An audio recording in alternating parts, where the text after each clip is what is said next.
ಯಾವಾತನಲ್ಲಿ ಆಚಾರ ಭ್ರಷ್ಟತೆ ಉಂಟು ಅದುವೇ ಅವನ ಆಯುಷ್ಯವನ್ನು ಕ್ಷೀಣಿಸುವುದಕ್ಕೆ ಕಾರಣವಾಗುತ್ತದೆ. ಕೆಟ್ಟವರಿಗೆಲ್ಲ ಆಯುಷ್ಯ ಹೆಚ್ಚು ಕೊಟ್ಟೇನು ಪ್ರಯೋಜನ? ಆದ್ದರಿಂದಲೇ ಅಂತಹವರ ಆಯುಷ್ಯವನ್ನು ಕಡಿಮೆಗೊಳಿಸುವುದಕ್ಕೆ ನಾವೊಂದು ದಾರಿಯನ್ನು ಹುಡುಕಬೇಕಾಗುತ್ತದೆ. ಕೆಲವರು ಬಹಳ ಪ್ರಸಿದ್ಧಿಗೆ ಬರುತ್ತಾರೆ. ಯಾವುದರಿಂದ ಅಂತ ಕೇಳಿದ್ರೆ ವಾಮಾಚಾರದಿಂದ.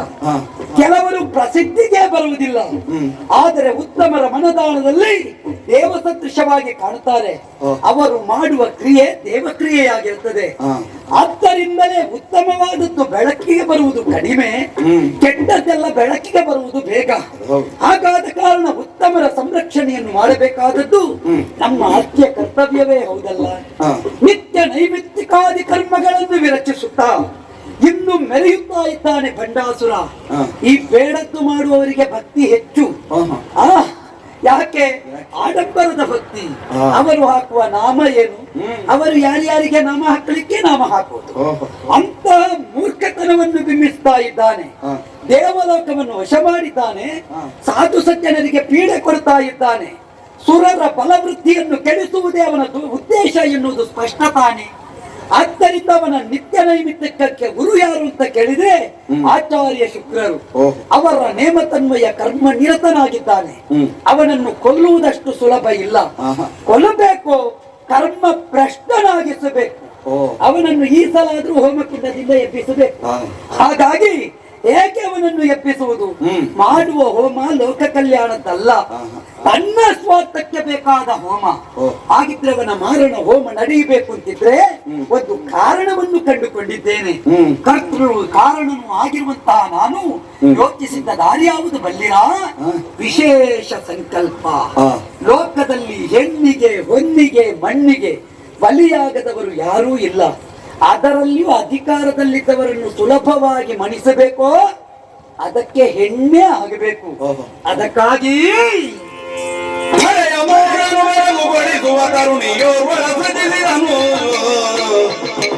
ಶ್ರೀಹರಿಯ ಕರ್ಣಕ್ಕೆ ಮಣಿದು ಮಾನಿನಿಯರಳಿಂದು ಸಂಕಲ್ಪ ಮಾತ್ರದಿಂದಲೇ ಮೋಹಕ ತರುಣಿಯೋರ್ವಳ ಸೃಷ್ಟಿ.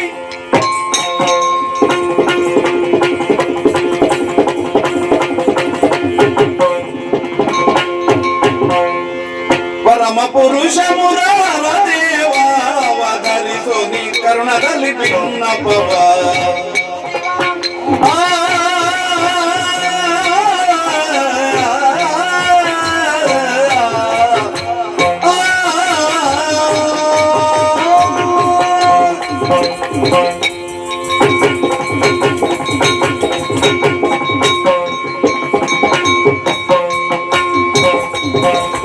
ಪರಮ ಪುರುಷ ಮುರಾರ ದೇವ ಅವತರಿಸು ಕರುಣದಲ್ಲಿ ಭಿನ್ನಪವ.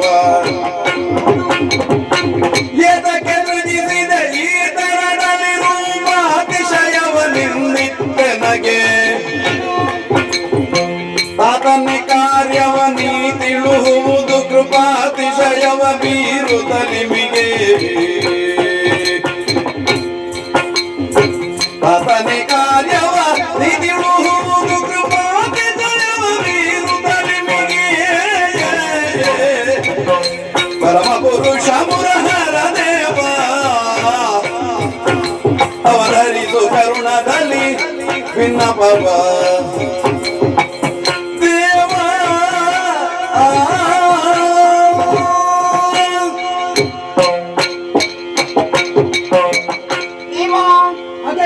ಪವಿತ್ರವಾದಂತಹ ಪಾದಪದ್ಮಗಳಿಗೆ ಇದು ಪ್ರಣಾಮ. ಎದ್ದೇಳಮ್ಮ.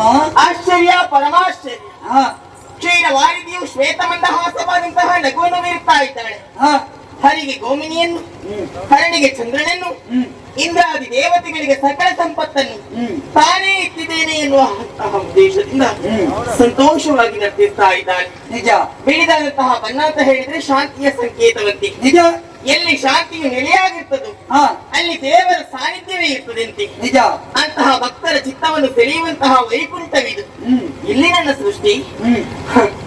ಸೃಷ್ಟಿಯ ಬಗ್ಗೆ ಆಲೋಚನೆ ಮಾಡುವಾಗ ವಿಶೇಷ ವಿಭಿನ್ನವಾಗಿದ್ದೇನೆ ನಾನು. ಪ್ರಪಂಚದ ನಿಯಮ ಅಂತ ಹೇಳಿರ್ತದೆ. ಮಗುವೊಂದು ಬೆಳೆದು ಹಾ. ಗುರುವಿನಲ್ಲಿ ನೇರವಾಗಿ ವಿದ್ಯಾಭ್ಯಾಸವನ್ನು ಕಲಿತು ಸಾಧನೆಗಳಿಗೆ ಮುನ್ನುಗ್ತದೆ ಅಂತೆ. ನಿಜ. ಆನಂತರ ಪ್ರಪಂಚದಲ್ಲಿ ಗುರುತಿಸಿಕೊಳ್ಳುತ್ತದೆ ಅಂತೆ. ಹಾ. ಆದ್ರೆ ನಾನು ಹಾಗಲ್ಲ. ಹಾ. ಬೆಳೆದು ನಿಂತಾಗಲೇ ಹೆಗತ್ತರಕ್ಕೆ ಬೆಳೆದು ನಿಂತಿದ್ದೇನೆ ನೀವು. ಸತ್ಯ. ಆಶ್ಚರ್ಯವಾಯಿತು. ಹಾ. ಅತಿಶಯವಾದಂತಹ ರೂಪಲಾವಣ್ಯ ನನ್ನಲ್ಲಿ ಮಿನುಗುತ್ತಾ ಉಂಟು. ಹೆಗಲೆತ್ತರಕ್ಕೆ ಬೆಳೆದು ನಿಂತಿದ್ದೇನೆ. ಪ್ರಾಯ ಸಮರ್ಥನಾಗಿದ್ದೇನೆ. ಹಾಗಿದ್ದರೆ ನಿಮ್ಮ ಮುಖವನ್ನೊಮ್ಮೆ ನೋಡುದು ನಾನು. ನಿಮ್ಮ ಮುಖದಲ್ಲಿ ನನ್ನ ಮುಖವನ್ನು ಕಂಡೆ. ಆದ್ರೆ ನೀವೇ ನನ್ನ ಜನಕ ಎನ್ನುವುದನ್ನು ಅರ್ಥವಿಸಿಕೊಳ್ಳಬಲ್ಲ. ಓಹೋ ಜನಕ ಮಗಳೇ, ಕೃಷಿಸಬೇಕಾದ್ರೆ ಹಾ. ಕಾರಣಗಳೆಂಬುದು ಬೇಕು ತಾನೆ. ನನ್ನಿಂದ ಏನಾಗಬೇಕು, ನನಗೆ ಕರೆಯುವುದಕ್ಕೆ ಹೆಸರೇನು, ಯಾಕೆ ನನ್ನ ಜನನ ಹೇಳಬಹುದೇ? ಓ ಸಂಕಲ್ಪ ಜಾತೆ ಹರಿನಾಮಗಿ ದೈತ್ಯರು ಪಟಣದಿ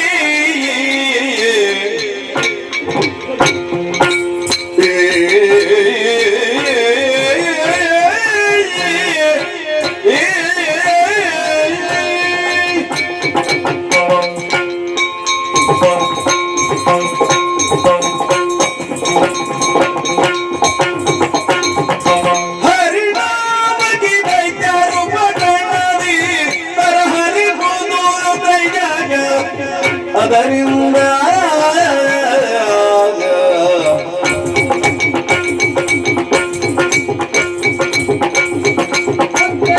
ಬೆರಳುಗಲಿ ಭಂಡಾಸುರನನು ಒಳಗರಿದು ಮೋಹದ ಬಲೆಯಿಂದ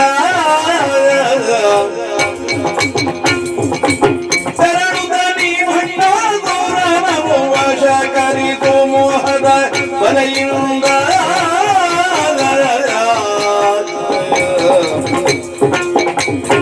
ಹರಿನಾಮಗಿ ದೈತ್ಯರು ಪಟಣದಿ ಪರ ಹರಿರುವುದು ಜಗವದರಿಂದ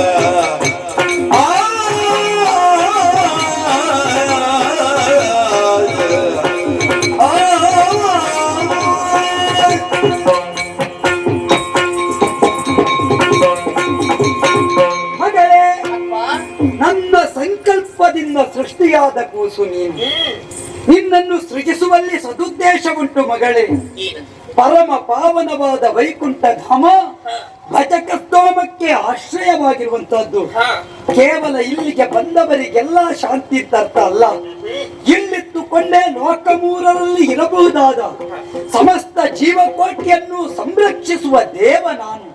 ಆದ್ದರಿಂದಲೇ ಜಗದಾದಿ ದೈವ ಅಂತ ನನ್ನನ್ನು ಕೊಂಡಾಡಿದ್ದು. ಹಾಗಿದ್ರೆ ಯಾಕೆ ನಿನ್ನ ಸೃಷ್ಟಿ? ಒಮ್ಮೆ ನೋಡಮ್ಮ ಕರ್ಮ ಪ್ರಪಂಚವನ್ನು. ಶೂನ್ಯಕಾಪುರದ ಅಧಿಪತಿಯಂತೆ ಭಂಡಾಸುರನೆಂಬ ರಕ್ಕಸನಂತೆ ವಿಧ ಹರಣ ಕುರಿತಾಗಿ ತಪಸ್ಸು ಮಾಡಿ ಬೇಕಾದ ಭೇದ್ಯವರವನ್ನು ಪಡೆದಿದ್ದಾನೆ. ಆದಿತ್ಯರನ್ನು ಆಹವದಲ್ಲಿ ಸೋಲಿಸಿದ್ದು ಮಾತ್ರವಲ್ಲದೆ ನಾಗಲೋಕದಿಂದ ನಾಗಲೋಕದವರೆಗೆ ವಿಜಯಂಗೈದು ದೈಭುವನವನ್ನು ತನ್ನ ಅಂಕೆಯಲ್ಲಿರಿಸಿಕೊಂಡಿದ್ದಾನೆ. ಎಲ್ಲಿ ನೋಡಿದರೂ ಅವನದ್ದೇ ಸಂತಾನದ ಆಳ್ವಿಕೆ. ಅವರು ಇನ್ನೂ ಆಳಿದ್ರೆ ಲೋಕ ಉಳಿಯುವುದಿಲ್ಲ ಮಗ. ಈ ಸಲ ಆದ್ರೂ ಅವರನ್ನು ಪೂರ್ತಿ ತೆಗೆಯದೇ ಇದ್ರೆ ನಮ್ಮತ್ತಾದ ಸಂಸ್ಕಾರ ಸಂಸ್ಕೃತಿ ಎನ್ನುವುದು ಉಳಿಯುವುದಿಲ್ಲ. ಧಾರ್ಮಿಕತೆ ಎನ್ನುವುದು ಸ್ಥಿರಗೊಳ್ಳುವುದಿಲ್ಲ. ಅವರದ್ದೇ ವ್ಯವಸ್ಥೆ, ಅವರದ್ದೇ ನಡೆ. ಯಾವುದು ತಂದರೂ ಅವರಿಗೆ ಆಗುವುದಿಲ್ಲ. ಎಲ್ಲಕ್ಕೂ ವಿರೋಧವೇ. ಆದ್ದರಿಂದ ಅಂತಹ ವಿರೋಧಿಗಳನ್ನು ಮಟ್ಟ ಹಾಕಬೇಕಾದ ಅನಿವಾರ್ಯತೆ ಈಗ ನಮಗೆ ಉಂಟಾಗಿದೆ. ಹಾಗಿದ್ರೆ ಏನು ಮಾಡೋಣ? ಅದಕ್ಕಾಗಿ ನಿನ್ನನ್ನೇ ಸೃಜಿಸಿದ್ದೇನೆ. ನಾನು ಯಾಕೆ? ಕಾರಣ ನಿಮಗೆ ಓದಿಸಬಹುದಲ್ಲ? ನನಗೆ ವಧಿಸಬಹುದು. ಯಾವುದಕ್ಕೂ ನಿಮಿತ್ತ ಎನ್ನುವುದುಂಟು ಮಗಳೇ. ಒಟ್ಟು ನಿರ್ನಾಮ ಮಾಡುವುದಲ್ಲೂ ಅಲ್ಲ, ವಿಧಿ ಬರೆದ ಬರಹ, ಹರ ಕೊಟ್ಟ ವರ ಸಮನ್ವಯಗೊಳಿಸಿ ನೋಡಬೇಕು. ಹರೇಣಾಪಿ ಹರೇಣಾಪಿ ಬ್ರಹ್ಮೇಣಾಪಿ ಸುರೈರಪಿ ಲಲಾಟ ಲಿಖಿತ ರೇಖಾ ಪರಿಮಾಷ್ಟುನ ಶಕ್ಯತೆ. ಬರೆದದ್ದು ಬರೆದವನಿಗೂ ಕೊಟ್ಟದ್ದು ಕೊಟ್ಟವನಿಗೂ ಮಾತ್ರವಲ್ಲ, ಇಟ್ಟದ್ದನ್ನು ನೋಡಿಕೊಳ್ಳುವ ಮುಕ್ಕೋಟಿ ದಿವೌಕಸರಿಗೂ ಯಾವ ಕಾಲಕ್ಕೂ ಬರವಣಿಗೆ ಮೀರುವುದಕ್ಕಾಗುವುದಿಲ್ಲ. ಆದ್ದರಿಂದಲೇ ವಿದ್ಯೆಗೆ ಅಮೃತತ್ವ ಮಾನಸಿ ಅಂತ ಆಡಿದ್ದು. ಅಂತಹ ಅಮೃತ ತುಲ್ಯವಾದಂತಹ ವಿದ್ಯೆ ಬರೆಯಲ್ಪಟ್ಟದ್ದು ಎಲ್ಲಿಂದ ಎನ್ನುವುದು ಮುಖ್ಯ. ಹಾಗಾಗಿ ಜಗದ ಪಿತಾಮಹನಾದಂತಹ ವಿಧಾತ ಬರೆದದ್ದನ್ನು ಜಗದ ಪ್ರಪಿತಾಮಹನಾದಂತಹ ನನಗೆ ಅಳಿಸುವುದಕ್ಕೆ ಸಾಧ್ಯವಾದರೂ ಕ್ರಮ ಬಿಡುವುದಕ್ಕಾಗುವುದಿಲ್ಲ. ನಮಗೊಂದು ಪರಂಪರೆ ಉಂಟಲ್ಲ ಮಗಳೇ, ಪರಂಪರೆ ಬಿಟ್ಟು ವ್ಯವಹಾರವಿಲ್ಲ. ಹಳೆಯ ಬೇರು ಹೊಸ ಚಿಗುರು. ಇದು ಹಳೆಯ ಬೇರು, ಇದು ಹೊಸ ಚಿಗುರು. ಆದ್ದರಿಂದ ಚಿಗುರೇ ಕಾಣುವುದಕ್ಕಿರುವಂತಹದ್ದು. ಚಿಗುರನ್ನು ಕಂಡು ಬರುವ ಕೋಗಿಲೆಯಂತೆ ಇವತ್ತು ಈ ಚಿಗುರನ್ನು ಕಂಡು ದಾನವನೆಂಬ ಕೋಗಿಲೆ ಬರಬೇಕು. ಆದ್ರೆ ಅದು ಒಳ್ಳೆಯ ಕೋಗಿಲೆ ಅಲ್ಲ ಮತ್ತು ಆದ್ದರಿಂದ ದಮನಕಾರಿಯಾದಂತಹ ಪಕ್ಷಿ. ಹಾಗಾಗಿ ನಿನ್ನ ಮೋಹದ ಬಲೆಯಲ್ಲಿ ಆ ದುಷ್ಟನನ್ನು ನೀನು ವಶೀಕರಿಸಬೇಕು. ಅವನನ್ನು ಹನನಗೈಯುವುದಕ್ಕೆ ಬೇಕಾದ ವ್ಯವಸ್ಥೆ ಆಗಬೇಕು. ಅಂದರೆ ಕರ್ಮಭ್ರಷ್ಟನಾಗಿಸಬೇಕು. ಯಾವಾಗ ನೋಡಿದ್ರು ಹೋಮ ಜಪದಲ್ಲಿದ್ದಾನೆ. ಮಾಡುವುದು ಲೋಕಹಿತಕ್ಕಲ್ಲ, ಸ್ವಹಿತಕ್ಕೆ, ಸ್ವಾರ್ಥಕ್ಕೆ. ಅವನನ್ನು ಪರಾರ್ಥಕ್ಕಾಗಿ ವಿನಿಯೋಗಿಸಬೇಕು ಅಂತ ಇದ್ರೆ ಸುಲಭ ಇಲ್ಲ. ಅವನ ನಿರ್ನಾಮಕ್ಕೆ ಬೇಕಾಗಿ ಅವನನ್ನು ನಿನ್ನ ಮೋಹದ ಬಲೆಗೆ ಬೀಳಿಸಿ ಕರ್ಮಭ್ರಷ್ಟನಾಗುವೆಯಾ ಮಗಳೇ? ಇಷ್ಟೇ ಆಗಿಸುವೆಯಾ? ತಂದೆ, ಈಗ ಸಂತೋಷವಾಯಿತು ನನಗೆ. ಏನಮ್ಮ? ಕೇವಲ ನನ್ನ ಸೃಷ್ಟಿ ಹಾಗೆ ಇರುವುದಕ್ಕೆ ಅಲ್ಲ, ಇದರಿಂದ ಕಾರ್ಯಗಳಾಗಬೇಕು ನಿಜ ಎನ್ನುವುದನ್ನು ಅರಿದವರು ನೀವು. ಕಾರ್ಯಗಳು ಬೇಕು ಎನ್ನುವುದು ಆಸೆಯು ನನ್ನಲ್ಲಿ ಇತ್ತು. ಉದ್ಯೋಗ ಎನ್ನುವುದು ಯಾರಿಗಾದ್ರೂ ಬೇಕು ತಾನೆ? ಖಂಡಿತ. ಆ ಉದ್ಯೋಗವನ್ನು ಸೂಚಿಸಿದವರು ನೀವು. ಯೋಚನೆಯನ್ನು ಮಾಡಬೇಡಿ. ಯಾಕೆ? ಹೆಣ್ಣಾದವಳಿಗೆ ಏನೆಲ್ಲ ಬೇಕು ಅವೆಲ್ಲವನ್ನು ಒದಗಿಸಿಕೊಟ್ಟವರು ನೀವು. ನಿಜ. ಕೇವಲ ನನ್ನಂತಹ ಸೌಂದರ್ಯ ಹಾಗೇ ಇದ್ದು ಆಯ್ತು ಹೋಗಬಾರದು. ಇದಕ್ಕೆ ಸೂಕ್ತವಾದಂತಹ ಒಂದು ದಾರಿ ತೋರಿದ್ದೀರಿ. ಅರ್ಥವಾಯ್ತು. ನನ್ನ ಹುಬ್ಬು ನೋಡಿ ಒಮ್ಮೆ. ಇಂದ್ರನ ಧನುಷನ ಹಾಗುಂಟು. ಇದನ್ನು ಒಮ್ಮೆ ಅಲುಗಾಡಿಸಿದ್ರೆ ಸಾಕು. ಎಷ್ಟೇ ದೂರದಲ್ಲಿ ಇರ್ಲಿ ಅವ ನನ್ನ ಹತ್ತಿರ ಬರಲೇಬೇಕು. ಬರ್ಲಿ, ಮೋಹದ ಬಲೆಯನ್ನು ಬೀಸ್ತೇನೆ. ಬೀಸಿದ್ರ ಮುಖೇನವಾಗಿ ಅವನನ್ನೇ ಅದರಲ್ಲಿ ಸಿಲುಕಿಸಿ ನಾನು ಉಳಿಸಿಕೊಡ್ತೇನೆ. ಸಂತೋಷವಾಯಿತಮ್ಮ. ಅಂದು ಅಪ್ಪಯ್ಯ ಹೇಳಿದ ಕಾರ್ಯವನ್ನು ತಪ್ಪದೆ ಮಾಡುವವಳು ನೀನು ಎನ್ನುವುದಷ್ಟು ಗೊತ್ತಾಯಿತು. ಈಗ ಹೋಗಿ ಅವನನ್ನು ವಶ ಮಾಡುತ್ತಿ. ಹೌದು, ನೇರವಾಗಿ ಹೋಗ್ತೇನೆ ನಾನು. ಹಾಗೆ ಹೋಗಿ ನೀನು ಎದುರಿಗೆ ಸಿಕ್ಕಿದಾಗ ನೀನು ಯಾರು ಅಂತ ಕೇಳಿದ್ರೆ ಏನು ಹೇಳ್ತಿ? ನಾನು ವೈಕುಂಠದಿಂದ ಬಂದದ್ದು, ಶ್ರೀಹರಿಯ ಮಗನು ಅಂತ ಹೇಳಿದ್ರೆ ಆಯ್ತಲ್ಲ. ನೀನು ಪ್ರಸಂಗ ಬೇಗ ಮುಗಿಸ್ತಿ ಮಗನಿಗೆ. ನನ್ನ ಹೆಸರು ಕೇಳಿದ್ರೆ ಅವನಿಗೆ ಆಗುವುದಿಲ್ಲ. ಅದೇ ಕೂಡದು. ಹರಿಗೆ ಬದ್ಧ ವೈರಿಗಳು ಯಾರು ಅಂತ ಕೇಳಿದ್ರೆ ರಕ್ಕಸರು. ನನ್ನನ್ನು ದಾನವಂತಕ ಅಂತ ಹೇಳುವುದು. ಹಾಗಾದ ಕಾರಣ ಕೇಳಿದ್ರೆ ಕೆಲವೊಂದು ವಿಷಯವನ್ನು ನಾವು ಗುಟ್ಟಾಗಿರಿಸಬೇಕು. ಹುಟ್ಟನಾನರಿ, ಕೆಟ್ಟವರ ತಿಳಿ, ಇಷ್ಟು ಹೇಳು. ಆವಾಗ ನಿನ್ನ ಸುದ್ದಿಗೆ ಬರುವುದಿಲ್ಲ. ಮತ್ತೆ ಚಂದದ ಹೆಣ್ಣು ಮಕ್ಕಳು ಸಿಕ್ಕಿದ್ರೆ ಕೆಲವರು ಪರಿಚಯವೇ ಕೇಳುವುದು. ಹಾಗೆ ನಿನ್ ಸಿಕ್ಕಿದ್ರೆ ಕೇಳಲಿಕ್ಕಿಲ್ಲ. ಪರಿಚಯ ಕೇಳುವಷ್ಟು ತಾಳ್ಮೆ ಇರುವುದಿಲ್ಲ.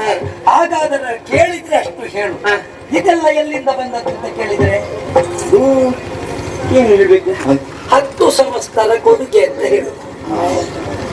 ಅಂದ್ರೆ ಊರಿನಲ್ಲಿ ಇದ್ದಂತಹ ಧಾರ್ಮಿಕರು, ಋಷಿ ಮನೀಷಿಗಳು ನನಗೆ ಪ್ರೀತಿಯಿಂದ ಇದ್ದರು ಅನ್ನುವುದೇ ಅದರ ತಾತ್ಪರ್ಯ. ನಮ್ಮ ಊರ 10 ಸಂವತ್ಸರ ಹಾಗೆ ಕೊಡುವುದಕ್ಕೆ ಪ್ರಾರಂಭ ಮಾಡಿದ್ರೆ ಮತ್ತೆ ನಿಲ್ಲಿಸುವುದಿಲ್ಲ, ಅಷ್ಟು ಕೊಡ್ತಾರೆ. ಹೌದು, ಅದು ಕಲ್ಪ ಪ್ರಪಂಚ. ಹೌದಪ್ಪ, ಹೌದಲ್ಲ? ಹಾಗಾಗಿ ನೀನು ಹೋಗಬೇಕಾದದ್ದು ಒಬ್ಬಳೇ ಅಲ್ಲ. ಮತ್ತೆ ಇನ್ನೂ ಇದ್ದಾರ? ಹೆಸರು ಕೇಳಿದ್ರೆ ಹೆಸರು ಬೇಕಲ್ಲ? ಹೌದಲ್ಲ? ಏನು ಹೆಸರು? ಇಲ್ಲಕ್ಕಾದರೂ ನಾನೊಂದು ವೇಷ ಮಾಡಿದ್ದೆ ಮಗಳೇ. ಹೌದಪ್ಪ. ಇನ್ನು ಸ್ತ್ರೀ ವೇಷ ಮಾಡುವ ಅಂದಾಜು ನೀವು ಕೂಡ? ನನಗೆ ಸ್ತ್ರೀ ವೇಷ ಇನ್ನು ಆಗಿದೆ. ಅಲ್ಲ, ಇನ್ನೂ ಸ್ತ್ರೀ ವೇಷದ ಯಾಕೆ ನಿಮಗೆ ಇನ್ನು ಸ್ತ್ರೀ ವೇಷ ಅಲ್ವಾ? ಲೋಕದಲ್ಲಿ ನೆರಿಗೆ ಬಂದ ಆಯ್ತು. ನಾವು ಒಂದು ಹಂತಕ್ಕೆ ಬರುವಾಗ ಸ್ತ್ರೀ ವೇಷ ಬಿಡಬೇಕು. ಸರಿಯಾದ ಅವಕಾಶವನ್ನು ಇತರರಿಗೆ ಕೊಡಬೇಕು. ಆ ನಿಟ್ಟಿನಿಂದಲೇ ಸೃಜಿಸಿದ್ದೇನೆ. ಮೋಹಿನಿಯಾಗಿ ಲೋಕಮೋಹಕವಾದ ಸ್ಥಿತಿಯನ್ನು ನಿರ್ಮಾಣ ಮಾಡಿದ್ದೇನೆ ಸಮುದ್ರ ಮಥನ ಕಾಲದಲ್ಲಿ. ಹೌದು, ಆದ್ರೆ ಈಗ ಹಾಗಲ್ಲ. ಅದೇ ಹೆಸರನ್ನು ನಿನಗೆಡುತ್ತೇನೆ, ಮೋಹಿನಿ. ನನ್ನ ಹೆಸರು ಸಂತೋಷವಾಯಿತು. ನೀನೊಬ್ಬಳೇ ಹೋಗುವುದು. ಹೆಸರಾಯ್ತು, ಉದ್ಯೋಗವಾಯ್ತು, ಇನ್ನು ಒಬ್ಬಳು ಹೋಗುದಲ್ಲ. ಇನ್ನಿರುವರನ್ನು ಸೃಜಿಸುವುದಕ್ಕಿದ್ದೇನೆ. ಇದೋ ಇದೋ ಇದೋ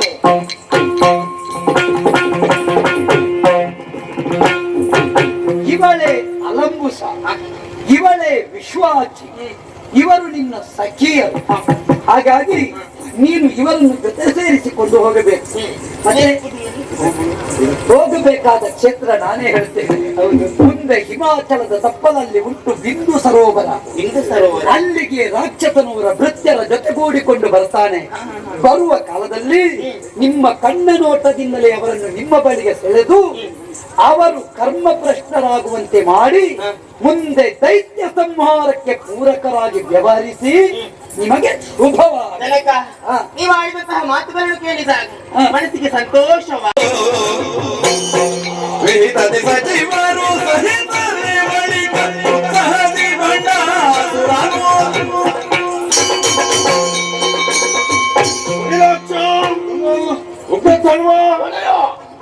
ಅರಮನೆಯೊಳಗಿದ್ದುಕೊಂಡು ಬೇಸರವಾದಾಗ ಹೊರಬಂದು ವಿಹಾರ ಮಾಡಿ ನಮ್ಮವರ ಜೊತೆ ಸ್ವಲ್ಪ ಹೊತ್ತು ಸುತ್ತಾಡಬೇಕು ಎನ್ನುವಂತ ಇಚ್ಛೆ ಇದ್ದವರನ್ನೆಲ್ಲ ಕರ್ಕೊಂಡು ಬಂದ್ರೆ ಪ್ರಯೋಜನ ಇಲ್ಲ, ಸರಿ ಇಲ್ಲ ಅಲ್ವಾ?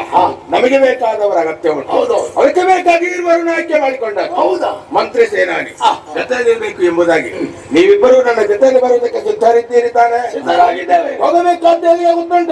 ಎಲ್ಲಿಗೆ? ಹಿಮಾಲಯದ ತಪ್ಪಲ ಪ್ರದೇಶಕ್ಕೆ ಹೋಗೋಣವೇ?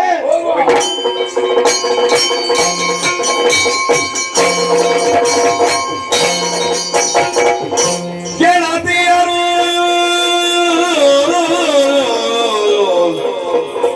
ನಡೆತಂದು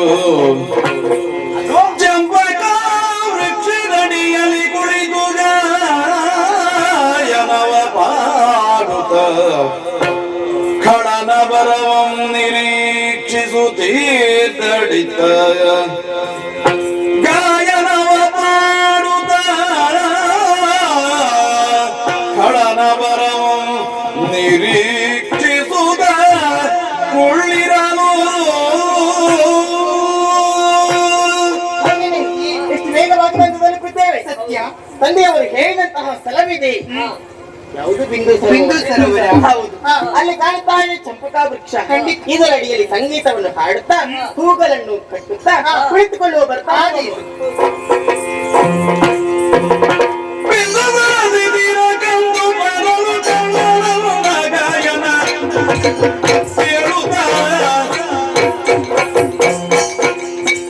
ಹೊಂದಿದ್ದಮೆಯ ನಡೆದಂದು ಮೋಹಿನಿಯ ಕಂಡೆನು ನಾನು ಮನದಿದಯ್ಯ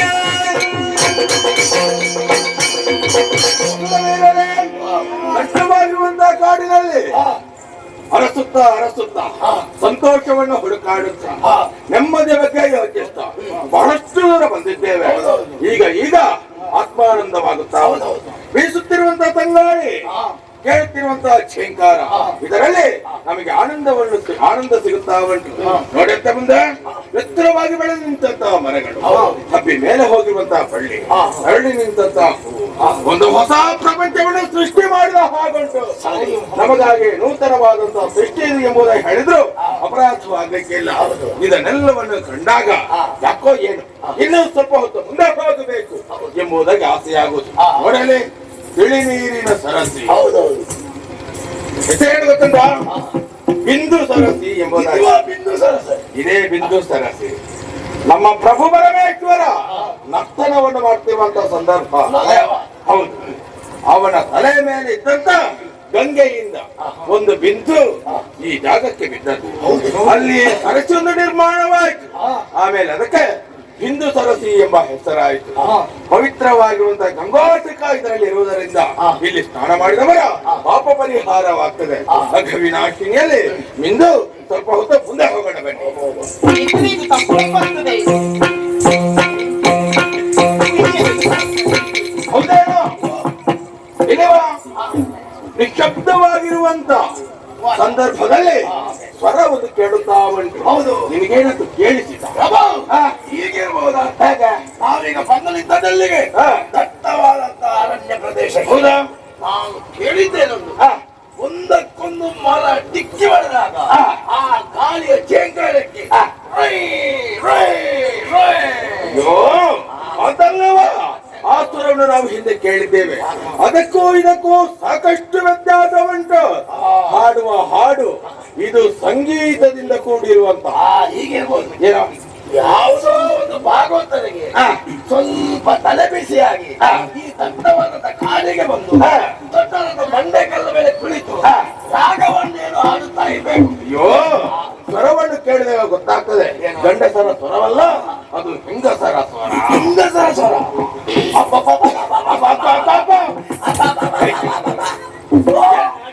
ಏನಾಯ್ತು ಪ್ರಭು, ಇಲ್ಲವಾ?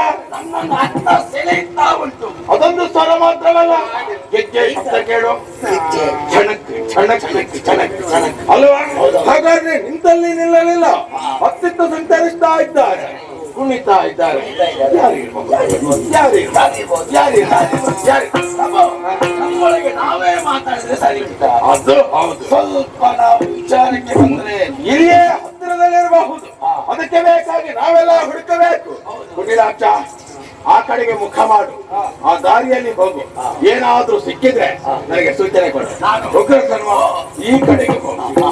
ಏನಾದ್ರೂ ನಿನಗೆ ಸಿಕ್ಕಿದ್ರೆ ನನ್ನನ್ನು ಕಡೆ ಆ ಕ್ಷಣದಲ್ಲಿ ಬರ್ತೇನೆ. ನಾನು ಮುಂದೆ ಹುಡುಕುವ, ಸಿಕ್ಕಿದ್ರೆ ಕರೆಯುತ್ತೇನೆ. ಬನ್ನಿ, ಹೋಗುವ ಹೋಗುವ ಹೋಗುವ.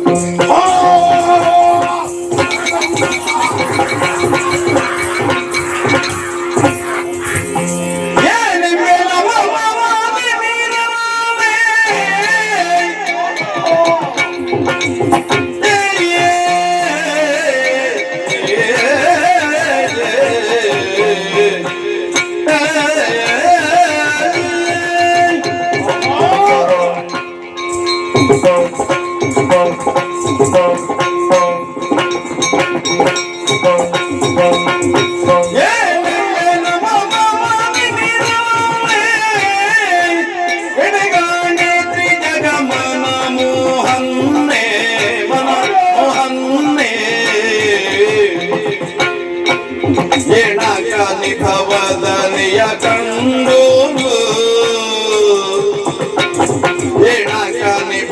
ವದನೆಯ ಕಂಡು ಪಂಚವಣ ಕೊಲ್ಲುವ ನೆಟ್ಟು ಕರಕೊಂಡು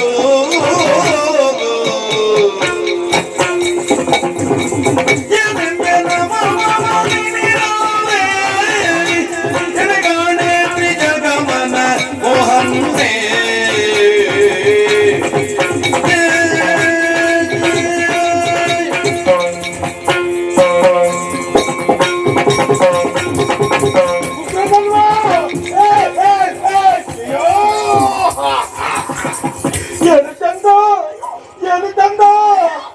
ನೋಡಿದ್ರೆ ಮತ್ತೊಮ್ಮೆ ನೋಡ್ಬೇಕು. ಆಹಾ ಮುಖವೇ, ಆಹಾ ಮೂಗು, ಆಹಾ ಕಣ್ಣು. ದರಿದ್ರದವ. ಎಂತ ವರ್ಣನೆ ನಿಮ್ಮದು? ಎತ್ತದ ವರ್ಣನೆ. ನನ್ನ ಮೂಗು ನೋಡಿಲ್ವಾ? ನೋಡಿದ್ದೇನೆ. ನನ್ನ ಮೀಸಲು ನೋಡಿಲ್ವಾ? ನೋಡಿದ್ದೇನೆ. ನನ್ನ ಬಾಯಿ ನೋಡಿಲ್ವಾ? ನೋಡಿದ್ದೇನೆ. ನನ್ನ ಉಪ್ಪು ನೋಡಿಲ್ವಾ? ಯಾವುದೂ ಮನುಷ್ಯರ ಹಾಗಿಲ್ಲ. ಮತ್ತೆ ಯಾವುದು? ಎಲ್ಲ ರಾಕ್ಷಸರಾಗಿ. ನಿನ್ನನ್ನು ಹೊಗಳಿದ್ದಲ್ವಾ? ಯಾರ್ದು? ನಾನು ನೋಡಿದಂತ ಹುಡುಗಿ. ಹೌದಾ? ಹೌದು. ಎಲ್ಲಿ ಪ್ರಭು? ಎಷ್ಟು ಚಂದ. ಎಲ್ಲಿ? ಒಮ್ಮೆ ನೋಡಿದ್ರೆ ಮತ್ತೊಮ್ಮೆ ನೋಡಬೇಕು, ಇನ್ನೊಮ್ಮೆ ಮಗದೊಮ್ಮೆ ನೋಡ್ಬೇಕು, ಮತ್ತೊಮ್ಮೆ ಇನ್ನೊಮ್ಮೆ ನೋಡ್ಬೇಕು. ನೋಡುತ್ತಾ ಇರ್ಬೇಕು. ಏನು ಒಂದು ಆಶಯ ಚಿಕ್ಕವಾಗುತ್ತಾ. ಹೌದು. ನೀ ನೋಡಿದ್ಯಾ? ನಾನು ನೋಡಿದ್ದೇನೆ. ನೋಡಿದ್ಯಾ? ಹೌದು. ಅಕ್ಕೋ, ನನಗಿಂತ ಮುಂದೆ ಇರ್ತೀನಿ. ಹೌದೌದು. ಏಯ್, ಇಲ್ಲಿ ಬಾ. ನೀವು ನೋಡಿದ್ಯಾ? ನಾನು ಅಲ್ಲಿ 3 ಉಂಟು. 1 2 3. ಇಲ್ಲಿ 1 2 3. 3ಕ್ಕೆ 3 ಸೇರಿಸಿದ್ರ 6. ಯಾವನು ತಲೆ ಕೆಟ್ಟವ? ಯಾರು ಹೇಳಿದ್ದು ನಿನಗೆ 3ಕ್ಕೆ 3 ಸೇರಿದ್ರೆ 6 ಅಂತ? ಅಲ್ವಾ? ಹಾಗಲ್ಲ, 3ಕ್ಕೆ 3 ಸೇರಿದ್ರೆ 9. 1 ವರ್ಷ ಹೋಗ್ಬೇಕು. ಆಮೇಲೆ ಬಿಡು. ನೀನು ನೋಡಿದಂತ ಹುಡುಗಿ ಇಲ್ಲಿ ಯಾರು? ತೋರಿಸು. ಪ್ರಭು, ನೀವು ನೋಡಿದ ಹುಡುಗಿ ಯಾರು ಅಂತ ನಮಗೊಮ್ಮೆ ಗೊತ್ತಾಗ್ಬೇಕು. ಆಮೇಲೆ ನಮ್ಮ ಅಲ್ಲಿ ನೋಡು, ಎತ್ತರ ಮುಂದೆ ಇರುವಂತ ಚಂದದ ಚೆನ್ನುಳ್ಳಿ. ಪ್ರಭು, ಹೇಗೆ? ನಮ್ಮ ದೇವ ನಿಮಗಾಗಿ ಕೆತ್ತಿ ಇಲ್ಲಿಗೆ ಬಿಸಾಡಿದ್ರು. ಬಿಸಾಡಿದ ಸೃಷ್ಟಿ ಮಾಡಿ ಕಲಿಸಿಕೊಟ್ಟ. ಕೆತ್ತುವಲ್ಲಿ ಕೆತ್ತಿ, ಮೆತ್ತುವಲ್ಲಿ ಮೆತ್ತಿ, ಪುತ್ತಳಿಯ ಗೊಂಬೆಯೋ ಮೇಲಿಂದ ಕೆಳಗೆ ಬಂದದ್ದು, ಕೆಳಗಿಂದ ಮೇಲೆ ಬಂದದ್ದು ಗೊತ್ತಿಲ್ಲ. ನಿಮ್ಮ ಭಾಗ್ಯ. ನನ್ನ ಭಾಗ್ಯ. ಹೌದು, ಖಂಡಿತ. ಅದು ನಿಮ್ಮದಲ್ವಾ? ಒಮ್ಮೆ ಆ ಕಡೆ ನೋಡಿ. ನೋಡಿದ್ರೆ ಇಲ್ಲಿಗೇನಾಯ್ತು? ಇಲ್ಲಿ ಬಾ, ಇಲ್ಲಿ ಬಾ. ಚಳಿ ಹಾಕೊಳ್ಳಿ. ಚಳಿ ಆಗ್ತದ? ಯಾರಲ್ಲಿ ವೈದ್ಯರು? ಯಾಕೆ ಏನಾದ್ರೂ ಪ್ರಾರಂಭ ಆಗ್ತದ? ಆ ಚಳಿ ಅಲ್ಲ ಮತ್ತೆ ಪ್ರಭು, ಆ ಮಧ್ಯದಲ್ಲಿ ನನ್ನಷ್ಟೇ ಉದ್ದ, ನನ್ನಷ್ಟೇ ದಪ್ಪ. ಕಪ್ಪು ಕಪ್ಪು ಅಲ್ಲ, ಅಯ್ಯೋ, ನಿಮ್ಮ ಕಣ್ಣು ಸರಿ ಇಲ್ಲ. ಹಾಗೆ ಹಾಗೆ ಯಾರು ಹೇಳಿದ್ರು? ಸ್ವಲ್ಪ ಸಾಕು. ಜನ್ಮ ನೋಡುವ ನೋಟದಲ್ಲಿ ಚಂದ ಇರುವುದೇ ಹೊರತು ಇರುವಂತಹ ವ್ಯಕ್ತಿಯಲ್ಲಿ ಆಕೃತಿಯಲ್ಲಿ ಅಲ್ವೇ ಅಲ್ಲ. ನಿನ್ನ ಹೃದಯ ಬರೀ ಯುದ್ಧವಾಗಿದೆ. ಹೌದು. ಆದ್ದರಿಂದ ಆಕೆ ಚಂದ ಇತ್ತು. ಚಂದ ಇದ್ದಾರೆ. ಬೇಡ, ನೀನ್ ನೋಡಿದ್ಯಾ? ಹಿಂದೆ ಇದ್ದುಕೊಂಡಿದ್ದೆ ನೋಡಿದ್ದೆ. ಯಾರನ್ನು ನೋಡಿದ್ದು? ಆ ಬದಿಯಲ್ಲಿ ನೋಡಿ ಇದ್ದಾಗೆ ಕೊಟ್ಟರೆ ಹಾಗೆ ಅವಳ ಮೂಗು ನೋಡಿ ಬೆಳ್ಳಗೆ ನೀನು ಉದ್ದ ಆಕೆ ಉದ್ದ ಸರಿ ಆಯ್ತು. ಹೌದೇನ? ಇಲ್ಲಿ ಬಾರ ನೋಡ, ಹುಡುಗಿಯರನ್ನು ನೋಡಿದ ಮೇಲೆ ಹುಚ್ಚುಕಟ್ಟು ಮಾಡಿ ಹಾಗೆ ಹುಚ್ಚುಕಟ್ಟಿದ್ರೆ ನಮ್ಮನ್ನು ಏನಂತ ಭಾವಿಸ್ತಾರೆ? ನಮಗಿಲ್ಲ ಅಂತಲ್ಲ ಹಾಗೆ ಭಾವಿಸ್ತಾರೆ. ಹೌದು. ಈಗ ಯಾರೋ ಏನು ಎಂಬುದಾಗಿ ನಾವೇ ಚರ್ಚಿಸುವುದು ಬೇಡ. ಅವರಿದ್ದಾರಲ್ಲ, ಅವರಲ್ಲಿ ಮಾತನಾಡಿದರೆ ಹೇಗೆ? ನಾನು ಮಾತಾಡಲ್ಲ, ನೀನು ಮಾತಾಡಲ್ಲ. ನಿನ್ನ ಬೆತ್ತ, ನಿನ್ನ ಬಿತ್ತ ಬಿತ್ತ ನೆತ್ತಿಗೆ ಏರಿದ ಓಡಿಸುದ ಅಲ್ಲ, ಹೀಗೆ ಬಾಯ್ಬಿಟ್ರೆ ನಿನ್ನ ಸ್ವಭಾವ ಪ್ರಕಟವಾದೀತೆ ಹೊರತು ಆ ಹುಡುಗಿ ಹತ್ತಿರದಲ್ಲಿ ನಿಲ್ಲುವುದಕ್ಕಿಲ್ಲ. ಅದು ಬೇಡ, ಅದು ಬೇಡ. ಮೊದಲು ನೀವು ಮಾತಾಡಿಸಿ ನಾವು ಮಾತಾಡುವಾಗ ನಮ್ಮದ್ದಾಗುವಂತ ಸ್ವರ ಅವರ ಕಿವಿಗಳಿಗೆ ಆನಂದವನ್ನು ಹಾಗೆ ಮಾತಾಡಿ. ಅದು ನಿಮ್ಮ ಸ್ವರ ಹಾಗೆ ಮಾತಾಡ್ಬೇಕಿದ್ರೆ, ಕಲಿಬೇಕಿದ್ರೆ ಹೆಸರು ಬೇಕಾ ಬೇಡ? ಯಾವ ಹೆಸರಾದೀತು? ಯಾವ್ದಾದ್ರು ಹೇಗೆ ಈಗ ಆದಿತ್ತು ಹೇಗೆ? ಈ ಮನೆ ಪ್ರಭು ನೋಡ್ಲಿಕ್ಕೆ ಚಂದಾಗಿದ್ದಾಳೆ. ಇದ್ದಾಳ? ಇವಳನ್ನು ನೋಡಿದಾಗ ಓ ತುಂಗಮ್ಮ, ತುಂಗಮ್ಮ ನೀನ್ ಅಜ್ಜಿ ಅದು ಮತ್ತೆ ತುಂಗಮ್ಮ, ಓ ಗೌರಮ್ಮ. ಅಯ್ಯೋ ಅದೆಲ್ಲ ಹಳೆ ಹೆಸರಾಯ್ತು. ಅದನ್ನು ಕೇಳುವಾಗ ನಗುವಿದ್ದಂತ ಮುಖ ಸಿಟ್ಟು ಬಂದು ಹೌದು, ಕಪ್ಪಾಗಿ ಹೋಯ್ತು. ಹೌದು. ಅದು ಬೇಡ, ಅದು ಬೇಡ, ಯಾವುದು? ಅದು ಬೇಡ. ಬೇರೆ ಬೇರೆ ಮುಖವನ್ನು ನೋಡುವಾಗ ಚಂದ್ರನ ಆಗುಂಟು. ನೋಡು, ಒಂದು ಹೆಸರು ಕೊಡುವ. ನೀರಜ ಮುಖಿವಯ್ಯಾರ ನಗದಿ ನೀನ್ಯಾರೆನು ತಲಿಪೇಳೆ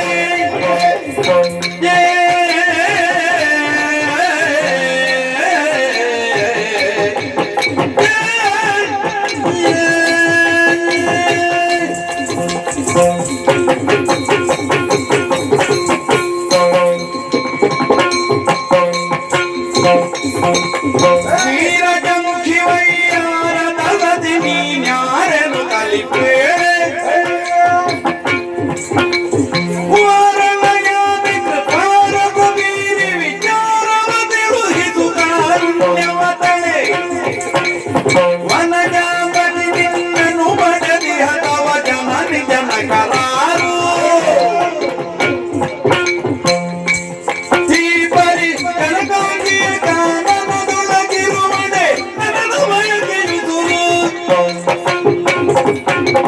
ಮನವನು ಕೆಡಿಸಿದ ಮರನೆದೆಯುತ ಕನೆಯನು ಒಳಲಿ ಹೆಣದರಿಂದಲೇ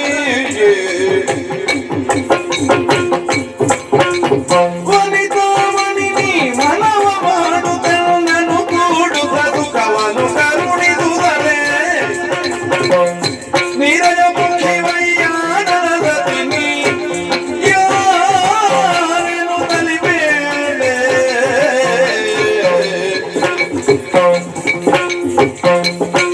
ಸತಿನಿ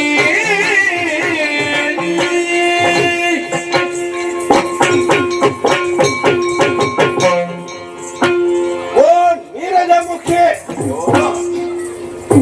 ಏನೋ ನೀನು ಹೋಗಿ ಹೋಗಿ ಮೈ ಮೇಲೆ ಬಿಡ್ತಾ ಇದ್ದೀಯಲ್ಲ.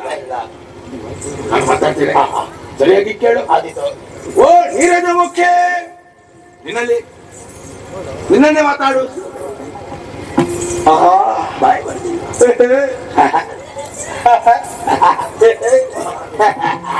ಛೀ! ಯಾಕೆ ಭಯವಾಗುದಿಲ್ವಾ?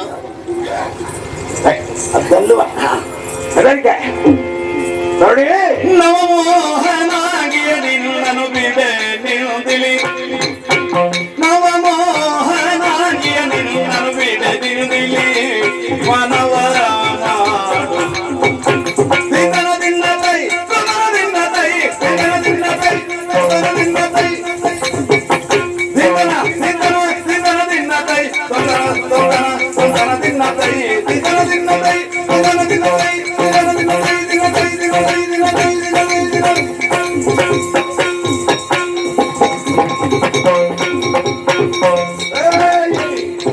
ನೀನೆಲ್ಲಿಗೆ ಮಾಡೋದು?